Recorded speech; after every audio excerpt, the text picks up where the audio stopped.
ሰላም ጤና ይስጥልኝ የተከበራችሁና የተወደዳችሁ የዝናር ሚዲያ ቤተሰቦች። ዝናር ሚዲያ በአዲስ መንገድ የተለያዩ ርዕሰ ጉዳዮችን ይዞ ወደ እናንተ ሊቀርብ ዝግጅቱን ጨርሷል። እነሆ ለዛሬ አዲስ ፕሮግራማችን በለምለሚቷ አርባ ምንጭ ተገኝተን የአዞ እርባታን ልናስጎበኛችሁ። የአዞ እርባታ ምን ይመስላል የሚለውን አብረን የምናይ ይሆናል። አንድ ላይ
ጀመር ይሄ ቤት የተቋቋመበት ዋና ዓላማ አለው። ዓላማው የአዞ ዝርያ ናይል ክሮኮዳይል በዓለም ደረጃ ወደ 25 ዝርያዎች አሉ። ከ25ቱ 4 ዝርያዎች በአፍሪካ ውስጥ ይገኛሉ። ከአራቱ እኛ ጋር ደግሞ የናይል ክሮኮዳይል ዝርያ የሚባለው ያገኛል። ይሄ አዞ እኛ በሀገራችን ደረጃ በደንብ ልንጠብቀው ስላለበት መንግስት ብሎ ማርያም ጊዜ ነው የተቋቋመው።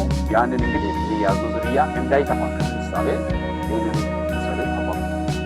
ይህንን ካቋቋመ በኋላ እየሰራን እንግዲህ ወደ 39 ዓመት በመንግስት ደረጃ በባህልና ቱሪዝም በክልሉ ባህልና ቱሪዝም እየተመራ ቆይቷል። አሁን ደግሞ 2 ዓመት ወደ ጋሞ ልማት ማህበር ተዘዋውሯል። ጋሞ ልማት ማህበር ያው ላስተዳድር ብሎ መንግስትን ጠየቀ። በጠየቀው መሰረት ተቀብሎ እያስተዳደረ አሁን የሚገኘው ጋሞ ልማት ማህበር። ያንን ሲያስተዳድር እንግዲህ ኖርማሊ እዚህ ውስጥ አዞዎች ትናንሽ አዞዎች ወደ 1800 አዞዎች ይገኛሉ። 1 ዓመት ያልሞላቸው ወደ 10 ወር ሆኖ ከዛ ሲቀጥል ለቆዳ ዝግጁ ሆኖ እየተቀመጡ አዞዎች 2400 አዞዎች አሉ። በአጠቃላይ ወደ 4100 አዞዎች አሁን በዘመናችን በግቢያችን ውስጥ ይገኛሉ። ይህንን የምናገኘው ከየት ነው ስንል ከጫሞ ሐይቅ ዙሪያ እየሄድን በየዓመት እየለቀምን እናመጣለን። በየዓመቱ የምንለቅመው ለምንድን ነው? አዞ መራባት የሚራባው በዓመት ነው። በዓመት አንድ ጊዜ ይራባሉ። ሲራቡ ኖርማሊ በቅድሚያ ግንኙነት ያደርጋሉ። ከግንኙነት በኋላ እንቁላል ይጥላሉ። እንቁላል ስትጥል አንድ እናት አዞ ከ30 እስከ 70 እንቁላል አንድ ጊዜ ነው። ከ30 እስከ 70 ስትጥል ከሐይቁ ወጣ ብላ አሸዋማ ቦታዎችን ትቆፍራለች። የኋላ እግሯን በመጠቀም ትቆፍራለች። ከ30 እስከ 40 ሴንቲሜትር የሚያክል ከቆፈረች በኋላ በዛ ውስጥ አንዴ ከ30 እስከ 70 ትጥላለች። እነኛን እንቁላሎች ከጣለች በኋላ መልሳ በእንቁላሎች ላይ አሸዋ ትደፍናለች። ከደፈነች በኋላ ለ3 ወር ያህል እንቁላሎቹ በጉድጓድ ውስጥ ይቆያሉ። 3 ወር እንደሞላው በጉድጓድ ውስጥም በእንቁላል ውስጥም በመሆን ጫጩቶቹ የሚያሰሙት የራሳቸው ድምፅ አለ። እኛ መውሰድ ስንፈልግ እንሄድና እዛው አካባቢ ላይ ለ3 ወር ያህል እንኳን ጥለን እንቆያለን። ልክ ይህ 3 ወር እንዳለቀ ነገ እንቁላሉ ድምፅ ሊያሰማ ጫጩቶ ድምፅ ሊያሰማ እንደ ዛሬ እኛ እንቀርባለን። እኛ በምንቀርብበት ጊዜ እናቶቻቸው ደግሞ ልክ ልንመታቸው ወደ እነሱ እንደምንመጣ ያስቡና እየሸሹ ወደ ሐይቁ ይገባሉ። በዛን ጊዜ እኛ እንቁላሉ እንግዲህ ድምፅ እንጀምራለን። የሰማነውን እናትዮ እንደምታደርገው አሸዋውን እያነሳን እንቁላሉን እያወጣን እናደርጋለን።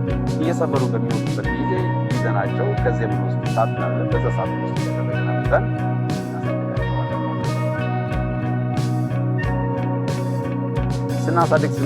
ስናደልባቸው ለምንድን ነው ስንል ቆዳው ይፈልጋል።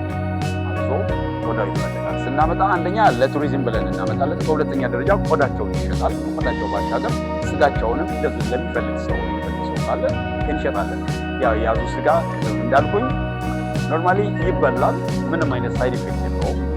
ግን የት ይበላል ማን ስንል እኛ ጋር ስንመጣ በዚህ በኢትዮጵያውያን ደረጃ ያዙ ስጋ ተቆጥሮ እየተበላ አይደለም። ማንም ያዙ ስጋ እየበላ አይደለም። ነገር ግን በሌላ አካባቢ ላይ ሰው እንደያገር እንደ ሃይማኖት እንደ ባህሉ የሚኖርበት አካባቢ ማንም ሰው መገባለሁ ብሎ የመጣው ሰው እንከለክልም። ለመሸጥ ቤታችን ዛሬም አሁንም እዚህ ጋር አሳርጄ እየሄዳለሁ ካለ ማንም ይምጣ ለማንም ለመሸጥ ዝግጁ ነን፣ ይሸጣል።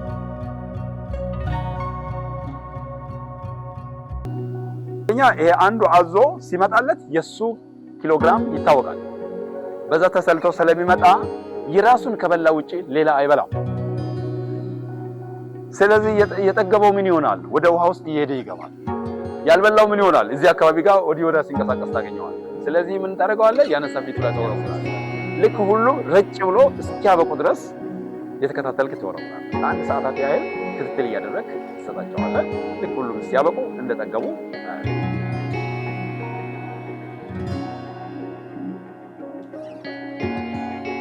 ከ3 ዓመት እስከ 10 ዓመት ከ10 ዓመት ካለፈ ቆዳቸው እያረጀ ይሄዳል፣ አይወሰድም። ያ ሲሆን እንግዲህ ቆዳው ሲሸጥ በሴንቲሜትር አንዷ ሴንቲሜትር ከ10 እስከ $12 ባለው ውስጥ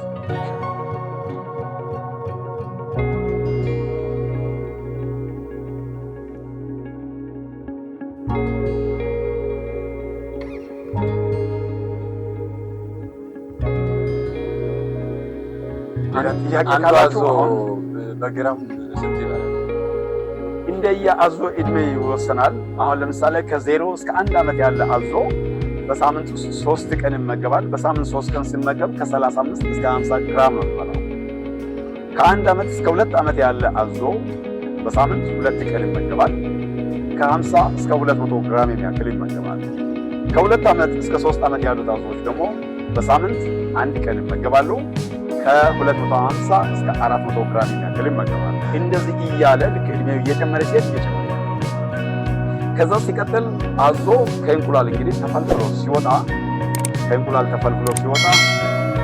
ቁመታቸው ከ28 እስከ 32 ሴንቲሜትር ያክላሉ። አድገው የመጨረሻ እድሜ ሲደርሱ እስከ 7 ሜትር እስከ 8 ባለው ውስጥ መርዘም ይችላሉ። ሲፈለፈሉ ከእንቁላል ሲወጡ በኪሎግራም ደረጃ ከ120 እስከ 125 ግራም ይመዝናሉ። አድገው ደግሞ የመጨረሻ እድሜ ሲደርስ አዞ ከ4 እስከ 7 ኩንታል መመዘን ይችላሉ። ክብደታቸው ማለት ነው። የመጨረሻ እድሜ ሲደርሱ ማለት ነው።